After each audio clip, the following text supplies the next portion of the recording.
G'day, I'm DK. And I'm Ardeet. Thanks for joining us for this week's Two Ticks Town Talk, a segment from the Australia Talks podcast. Yeah, this is one of our favourite parts of bringing the podcast to you, our listeners. So please enjoy this segment from the regular podcast. I've been everywhere, man. I've been everywhere, man. Across the desert, fair man. I've breathed the mountain air, man. I've traveled, I've had my share, man. I've been everywhere. All right, this week we head off to Kiama in New South Wales. Yeah, so Kiama,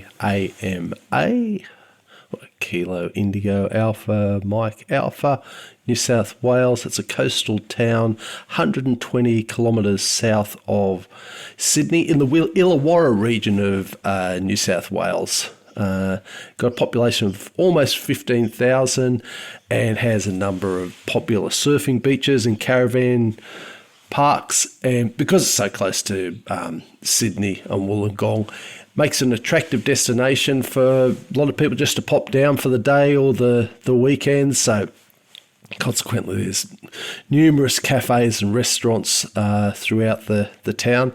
Historically, it's been a farming and agricultural centre and still maintains a good country and agricultural community. They've got weekly farmers markets and that sort of vibe to it. The local Indigenous Australians are the Wadi of the language group Dharawal, who they'd been using that land for thousands of years, doing regular moving around in family groups. This part that's supported by, there's a midden of shells at nearby Bass Point, used for more than 17,000 years. And if you don't know, a midden of shells is basically a stack of shells where that's where you get it. That's where you get a good feed. So you all sit around cooking it, having a feed, chuck the shells over your shoulder onto the pile, and that's a midden of shells. So they're sort of scattered all around Australia, and good indications by size and composition of the people who've been there and how long they've been there.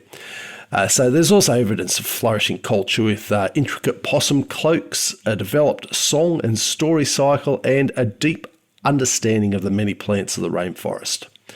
So during that time, the coastal hills were covered in rainforest and cedar brush. There's not much rainforest left up there at the moment. There's some escarpment in places like the Minamurra Rainforest Centre, but it went to agriculture, and that doesn't tend to work well with rainforests. The name Kiama is derived from the Aboriginal word Kiarama, which means place where the sea makes a noise. And so that's in reference to the Kiama blowhole, which apparently gets in hundreds of thousands of visitors annually. I'm trying to think if I've seen the Kiama blowhole. I think I have, but it's been like a long time ago. So it was formed from basalt lava flows about 260 million years ago. And there's also another blowhole, imaginatively called the Little Blowhole, but it's on a headland south of the central part of Kiama, and it's not as big and spectacular. And apparently it's fairly regular, but the blowhole's the big blowhole's the big attraction there. So the first European to explore the area was George Bass, who stopped there on 6th of December 1797, checked out the blowhole after noticing it when anchoring his boat in a sheltered bay. So Kiama's had a number of population booms. In 1810, there were the cedar getters, both licensed and unlicensed, who were after those cedar bushes. 1830s to 1860s saw wheat growing start, which didn't go as well as they thought, and they basically quickly switched to dairying. And then in the 1900s, there was a boom powered by multiple quarries in the area. So those same volcanic eruptions that made the blowholes, and then another one 270 million years ago, and then another one 66 million years ago, created basalt. And that was a valuable commodity for the growing New South Wales colony, and especially for like paving roads and as ballast for building railways. And then the most recent growths come from tourism, people holidaying, and people just simply wanting to live in a beautiful location. So, as mentioned, this means there's plenty of cafes and places to eat and buy food. And as you'd expect, one of those places a bakery, and that's what originally caught my attention about Kiama. Now, it's not a long story, but I did like it.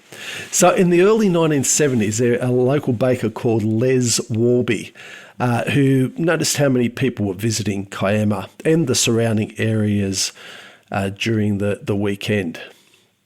So naturally enough, this business owner saw a business opportunity and thought he'd provide fresh bread to all the tourists. So it was so good, they had lines of people down the footpath of Crown Street wanting to buy Les's fresh bread. And he was also supplying a shop in nearby Wollongong. Hooray! Also, naturally enough, the bureaucrats had seen fit to create laws about the baking of bread, who could do it and when. Of course. Yeah, of course, exactly. In 1969, they created the New South Wales Bread Act, which explicitly repealed and consolidated prior legislation from 1946 and 1950 on bread production, licensing and delivery. And those earlier laws had regulated baking hours, delivery times, industry standards, and that 1969 Bread Act consolidated them into a single framework, covering licensing, baker certificates and advisory committees. And thank God they had advisory committees specified. Otherwise, we ordinary folk would never been able to work it out. So the Bread Act of 1965 made it of 69 made it an offence for a commercial operator to bake or deliver bread on weekends. What? Now, because no good deed goes unpunished, Les Warby came to the attention of the authorities and was fined for baking and selling bread, specifically hamburger buns, on a Sunday. How ridiculous. And it's not that long ago. We're talking mid-70s here. Les's response to the fines, which totaled $96, was a middle finger. Or maybe I should have said a middle finger bun. Unsurprisingly, it didn't go down well. And in 1977, the police turned up while he was baking in his singlet and shirt, handcuffed him, put him in a paddy wagon, and took him off to Long Bay Jail. Oh, my goodness. Yeah, exactly. So when fellow members of the Kiama business community and the local council heard about their baker being taken to prison, they apparently all baking bread. This is isn't it? I mean, it's just that was like I saw that story. I thought, I thought they actually did it. Incredible. That's just. And look, if you heard that it happened in 1877, when people are getting, punished for all sorts of things, you think, oh yeah, I get that. But 1977, that's just, even though it was the law, that still seems over the top. So his local, the fellow business members and some of the council members jumped into a minibus and took off to Long Bay Jail, and there they were able to negotiate to pay the fine, and they had him released. And they were also able to wrangle a meeting with the then Premier Neville Wran. After they explained to him what was going on, he said, "There's no way in the world somebody's going to be jailed for working and giving a service to the public." So he saw that it was just ridiculous too. So wheels were in motion. There was then a full inquiry into the Bread Act, and also the Warby family continued advocating for the law to be changed, including Les's son Richard, who also ran a bakery nearby. Finally, amendments were made to the Bread Act in 1985 to allow for bakeries to produce bread on weekends. And don't you just love that word, allow? And then in 1988, a mere 11 years after Les's arrest, the Bread Amendment Act 1988 was passed, which officially deregulated the rules around bread making, baking and deliveries. So after Les's adventure, he and his son Richard, they combined their bakeries into one shop in Kiama. And Richard Warby said, "My father believed you can have fresh milk, you can have fresh meat, you can have fresh everything else on a Saturday or Sunday. Why can't you have fresh bread?" And it seems bizarre, but that was once the case. So wherever you are in Australia, next time you're carrying home that fresh baked loaf of bread for a weekend feed, and maybe sampling the crunchy end bit because you deserve it for being the one that went out and bloody brought the stuff, remember the common sense of Les Warby and this week's beautiful Two Ticks Town Talk town of Kiama in New South Wales. How good. Yeah. God, that bureaucracy's insane. Oh, tell me about it. I cannot believe that. No. The fact that we've regulated when you can bake bread just sounds absurd. I'm trying to think, like, what was the original purpose of that legislation? Like, the original purpose of the ones that they consolidated? Like, one was from from memory, something like the 1930s and 1940s. They thought they were protecting small bakeries, and they also thought that by restricting that, it was somehow going to have a better impact for consumers. There was some union regulations in there. It was the usual sort of things of sticking your nose in and thinking, well, if we wrap a whole lot of bloody rules and that around it, somehow it's going to go better. Never is. But well, I shouldn't say never, 2 or 3% of the time it is. And then they consolidated those into, one sort of big cudgel, that Big Bread Act. So who would have thought that good intentions were involved initially, and who would have thought that there was a raft of unintended consequences? Yeah, who could have ever foreseen that happening?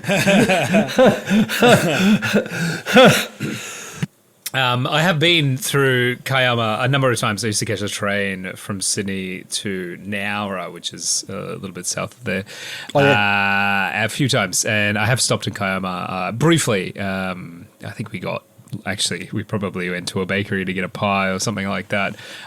Really, really pretty town. Somewhere I'd like to spend a bit more time, but it just hasn't sort of worked out that way. But I would like to go and see the lighthouse and the blowhole and that sort of stuff. So it does look like a really cool little place. It's one of these small little, I don't want to call it like a fishing village, but it kind of has that vibe. I'm sure the locals are probably very bored, and the young locals are probably like, nah, I can't wait to get out of here. But it definitely looks like a nice place to spend a weekend away or something like that. So, very popular. Very popular for that. Yeah. So if you're in Sydney and you're looking for a place to get away, how about go to Kiama? Get down to the Illawarra district. Go and have a look. There's some beautiful places. My sister lives in Sydney, and they recently just went down to Jervis Bay. So she was down there last weekend enjoying the beautiful serenity of that region, which is just south of Kiama. So beautiful part of the country. I really love it. If I couldn't live where I currently do, I probably would live down there. I'm terrified. I can see that. Yeah. I'm terrified of taking my wife down there though, because I think she will very much fall in love with the place, and then we'll have to move there. So she's more than once she suggested, and I'm like, no, can't go down there. You won't like it. You're constantly finding new excuses not to go to. Really beautiful part of the country. I'll have to add Kiama to the list, the ever-growing list of small Australian towns that I need to get out and see. Yeah, a nice part of the world, and from memory, we're a nice looking town. So yeah.